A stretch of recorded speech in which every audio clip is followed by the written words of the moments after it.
អូខេតោះអញ្ចឹងថ្ងៃនេះយើងមកជួបគ្នានៅវិញ្ញាសាទី6វិញ្ញាសាទី6លោកគ្រូរៀបចំ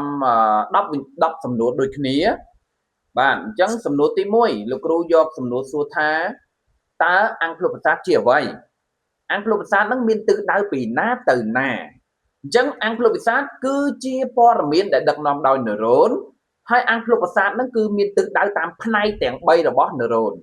អញ្ចឹងនឺរ៉ូនមាន3ផ្នែកដឹងហើយយើងមានដង់ត្រិតតួកោសិកាអក្សរអញ្ចឹងទិសដៅរបស់អង្គភ្លុកប្រាសាទគឺចេញពីដង់ត្រិតចូលទៅក្នុងតួកោសិកាចេញពីតួកោសិកាទៅក្នុងអក្សរក្នុងល្បឿន120ម៉ែត្រក្នុង1វិនាទីបាទដូចបងអូនបានឃើញនេះណាអូខេអញ្ចឹងយើងទៅសំណួរលេខ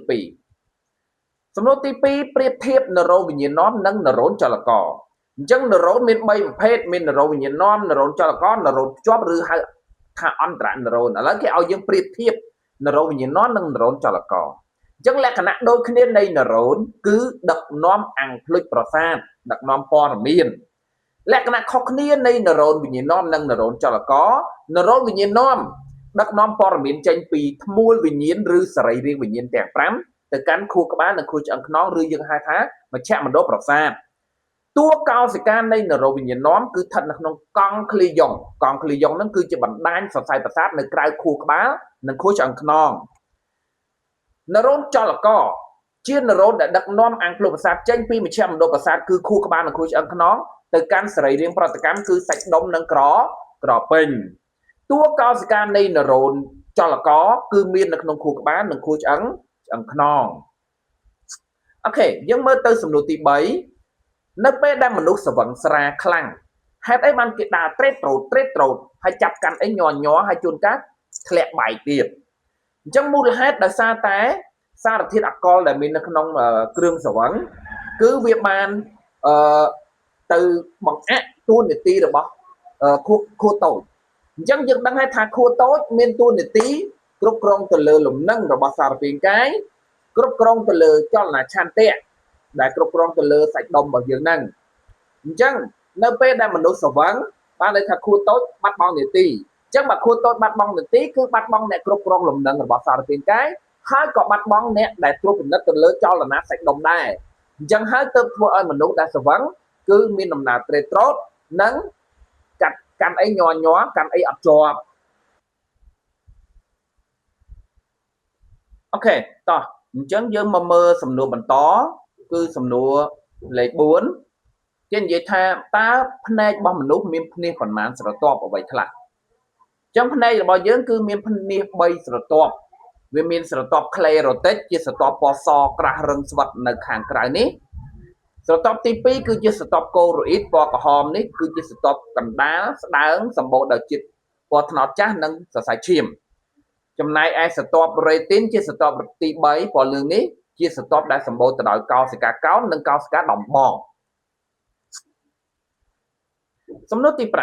5តើក្រពេញទីរ៉ូអ៊ីតស្ថិតនៅកន្លែងណាផលិតអរម៉ូនអ្វីខ្លះហើយអរម៉ូនទាំងនោះមាននាទីដូចម្តេចខ្លះអញ្ចឹងក្រពេញទីរ៉ូអ៊ីតគឺជាក្រពេញពណ៌ក្រហមនេះស្ថិតនៅក្នុងករបស់យើង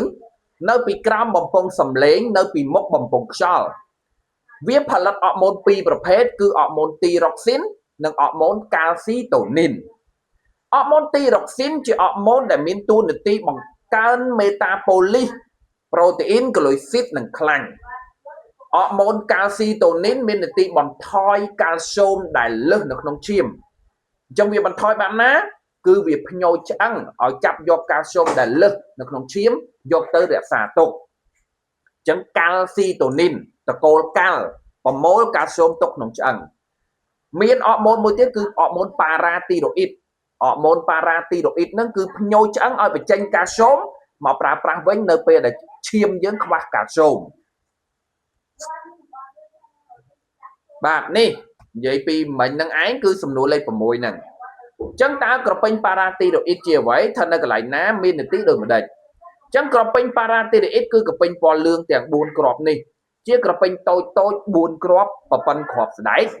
បង្កប់នៅក្រោយក្រពេញទីរ៉ូអ៊ីតមានតួនាទីផលិតអរម៉ូនប៉ារ៉ាទីរ៉ូអ៊ីត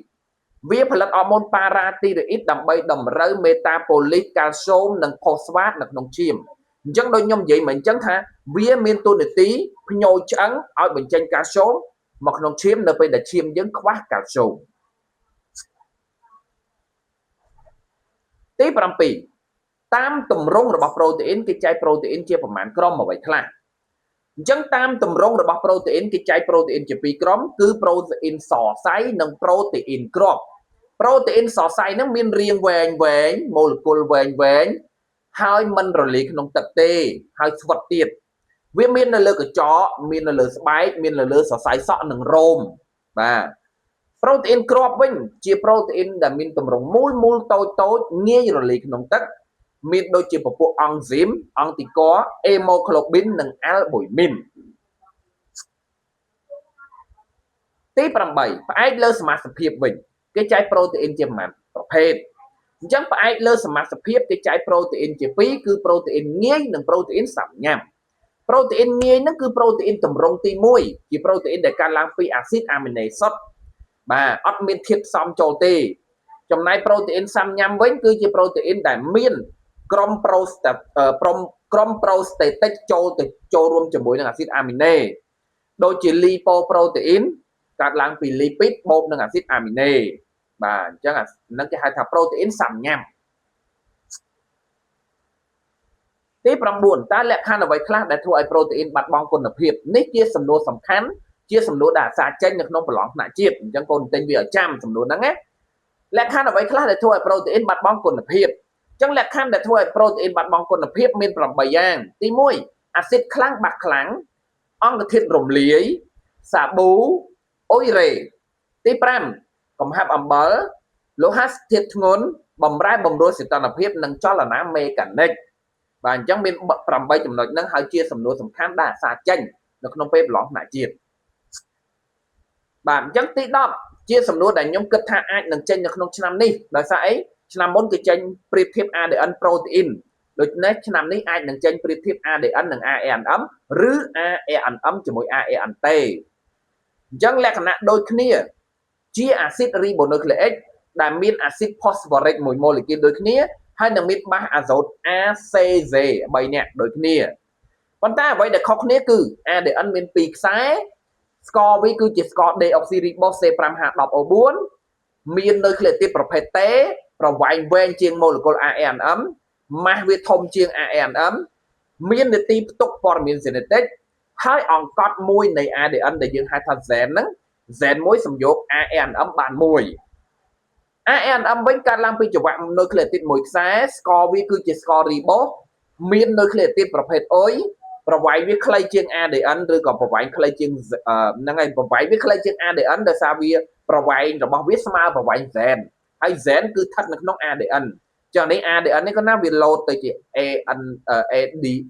ND ហ្នឹងយើង ADN មានម៉ាស់តូចជាង ADN